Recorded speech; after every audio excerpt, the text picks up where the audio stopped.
नमस्ते, आप सभी का स्वागत है मेरे चैनल में चिराग एस्ट्रोलॉजी। और हम बात कर रहे हैं सितंबर मंथ कैसा रहेगा कुंभ राशि और लग्न के लिए, Aquarius moon sign and ascendant सितंबर 2025। सो कुंभ वालों के लिए मंथ की जो ग्रहों की स्थिति है मंथ एंड में वो हम बताएंगे।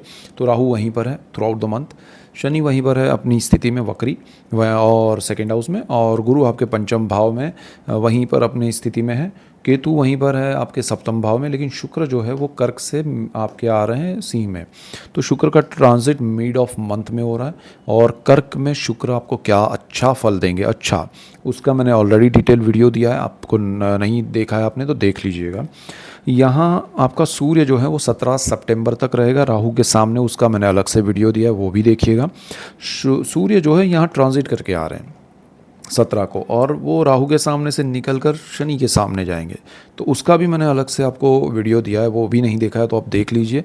और कॉम्बिनेशन के वीडियो देखिए, ये समय में ये 17 को आ रहे हैं, बुध जो है वो भी ट्रांजिट कर रहे हैं यहाँ से यहाँ 15 को, शुक्र आपके मंगल जो है वो भी यहाँ शनि के सामने है, वहाँ से वो निकल जाएंगे 13 सितंबर को। तो मंगल का यहाँ 13 सितंबर को आना, शनि के सामने से निकल जाना एक अच्छी स्थिति है। लेकिन मंगल जो है वहाँ से राहु पंचम भाव में है, राहु से गुरु पंचम भाव में, और गुरु से मंगल पंचम भाव में है, और वो जो पंचम भाव में है यहाँ से ये 5वें स्थान में है, तो मंगल उससे 9वें भाव में, राहु यहाँ गुरु से पंचम में है तो ये नवम में। तो नव पंचम योग का कॉम्बिनेशन का मैंने पॉइंट टू द पॉइंट एक वीडियो दिया है राहु मंगल गुरु का, वो आपकी कुंडली में ये ट्राइंगल बना रहा है, तो वो देखिएगा और समझिएगा उसमें क्या प्रॉब्लम हो सकता है, क्या लाभ हो सकता है। और कुंभ वालों के लिए अगर हम ये पूरे महीने में क्या इफ़ेक्ट करेंगे ये ग्रह ये ट्रांजिट के बाद, तो वो समझते हैं। देखिए, राहु आपका फर्स्ट हाउस में है, आपके मन में विचार बहुत चल रहे हैं, नई प्लानिंग, रीअसेसमेंट, एक तरह से खुद का एनालिसिस चल रहा है काफ़ी जीवन का, कि मैंने क्या उतार चढ़ाव देखे, क्या पाया, क्या खोया। This is the time Rahu आपको एनालाइज करवाता है, और वहाँ जो सही है, जो सत्य है वो स्वीकार कीजिएगा, जो नहीं है उसको आपको दूर करना पड़ेगा, यानी कि आपको अपना दम या ईगो नहीं रखना चाहिए।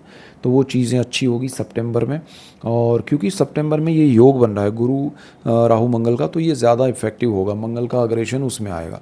तो आपको एक्सेप्ट करना है, आपके ब्लड प्रेशर में भी वृद्धि होगी, आपके विचारों में स्पीड आएगी, ये मानसिक स्थिति का स्थान है, सितंबर में बहुत इफेक्ट होगा।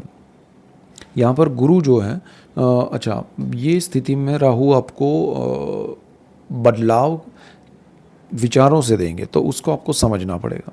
शनि आपके सेकेंड हाउस में है, कुंडली के मालिक है और परिवार के स्थान में है, तो परिवारजनों से क्या आपको रिश्ता है, क्या बॉन्डिंग होना चाहिए, क्या आपके रिलेशन है, उसका भी एनालिसिस शनि करवाएगा। सच्चाई और ईमानदारी से करना पड़ेगा क्योंकि शनि है, और आपके सेविंग्स जो हैं वो लॉन्ग टर्म के इन्वेस्टमेंट में बदल सकते हैं, अच्छा है।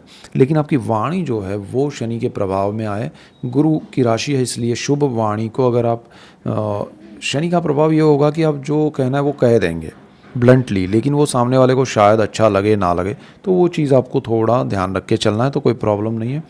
और साहस पराक्रम का मालिक मंगल बिल्कुल सामने आएगा 13 सितंबर से, और ये स्थिति में आपको ध्यान रखना है कि आप बड़े साहस बिना सोचे समझे ना करें। आपको अपने साहस को प्लान से या किसी की राय लेके करने चाहिए तो ज़्यादा बेटर है। ब्रदर सिस्टर आपको सपोर्ट कर सकते हैं। मीडिया, एंटरटेनमेंट या क्रिएटिव फील्ड में जो लोग हैं उनको थोड़ा ध्यान देना चाहिए, उनके लिए ये समय साहस का है लेकिन प्लानिंग से। चतुर्थ भाव है, शुक्र मालिक है, और शुक्र यहाँ आपके केतु के सामने साथ और राहु के सामने आ रहा है। पार्टनरशिप को अवॉइड कीजिएगा, घर प्रॉपर्टी लेने बेचने में ध्यान रखिएगा। आपको अच्छी चीज़ चली जाए और बुरी, मतलब सही ना हो, सही वास्तु वाली, सही दिशा वाली ना हो, वैसी मिल जाए, ऐसा हो सकता है। तो आप प्रॉपर्टी, लैंड, व्हीकल्स उसमें ध्यान रखिएगा। और माता को आपको ध्यान रखना पड़ेगा, उनकी हेल्थ को लेके अगर इश्यूज़ हैं तो ऑपरेशन के योग बन सकते हैं। आपको थोड़ा ओपिनियन लेके आगे बढ़ना चाहिए, डिपेंड करेगा आपके पर्सनल चार्ट, उनके चार्ट पे, उनके ग्रहों पे, कि कितना वो छोटा या बड़ा ऑपरेशन हो सकता है, बड़ा इफ़ेक्टिव, या उसमें क्या चीज़ें हो सकती हैं। गुरु पंचम भाव में आपको कारक भाव में थोड़ा दूषित कर रहा है, तो आपको पढ़ाई में हार्डवर्क करना चाहिए, ध्यान देना चाहिए। जो लोग स्टूडेंट्स हैं उनको डाइवर्जन बहुत मिलेंगे, और यहाँ पर ये कॉम्बिनेशंस आपकी ज़िंदगी का रास्ता बदल सकते हैं, तो थोड़ा ध्यान रख के निकल जाइएगा अच्छे से, तो ज़्यादा बेटर रहेगा। यहाँ आपको संतानों के लिए भी वही चीज़ है, अगर आप स्टूडेंट नहीं हैं, आपके बच्चे स्टूडेंट हैं, तब भी ये चीज़ ध्यान रखना है कि वो क्या कर रहे हैं, उनके लिए क्या अच्छा है, क्या ज़रूरी है, वो आपको देखना पड़ेगा। यहाँ आपको जॉब में कोई प्रॉब्लम नहीं है, रोग ऋण शत्रु का स्थान है, बड़े कोई मेजर इश्यूज़ नहीं है, यहाँ आपको रूटीन चलेगा, आपको कुछ ज़्यादा बड़ा टेंशन लेने की ज़रूरत नहीं है। पार्टनरशिप नहीं करनी चाहिए, केतु शुक्र का कॉम्बिनेशन जो है वो आपको इल्यूज़न क्रिएट करेगा, एक भ्रमणा क्रिएट करेगा, और आप उस दिशा में भागेंगे तो फिर आपको बड़ा लाभ नहीं होगा, आप लॉस क्रिएट कर सकते हैं पार्टनरशिप की वजह से। आपके लाइफ पार्टनर की हेल्थ को लेके आपको थोड़ा प्रॉब्लम आ सकता है, तो थोड़ा वो भी ध्यान दीजिएगा।